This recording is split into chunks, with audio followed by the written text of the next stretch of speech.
Mga kasama, isa na namang kasunduan na magbabaliwala sa pagpatalsik ng sambayanang Pilipino sa base militar ng Amerikano noong 1991 ang ipapataw sa atin ni Noynoy Aquino at ni President Obama.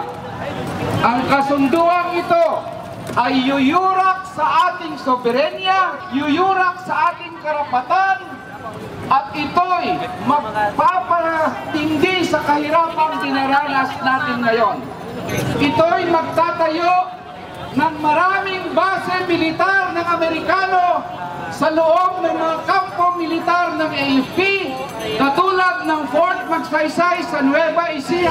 Mga kasama, ang base militar na ito ay siyang magiging magnet para atakihin tayo ng napakaraming kalaban ng Amerika sa buong mundo.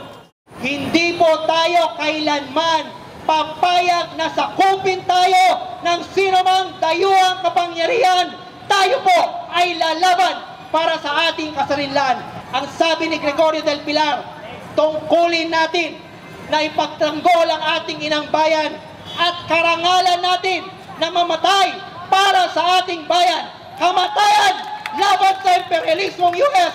Kamatayan sa imperialismo! Kamatayan sa imperialismo! Hindi magpipikit ng mata ang sambayanang Pilipino sa bagong pananakop na ito ng imperialismong US. Hindi sila papayag na maging sunod-sunurang instrumento para tiyakin ang solong dominasyon ng US sa Asia-Pasipiko at proteksyonan ang mga imperialistang interes nito. Iluluwal ng pakikibakang bayan ang makapangyarihang unos na anti-imperialista na nasa makabayang tradisyon ng katipunan. Obama, layas! Obama, layas! Obama! Obama! Obama! May araw ding ang luha mo masasaid, matutuyo. May araw ding dinaluha sa mata mong mamumugto ang dadaloy.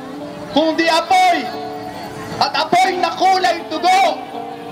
Samantalang ang dugo mo ay aserong kumukulo para ito sa inyo.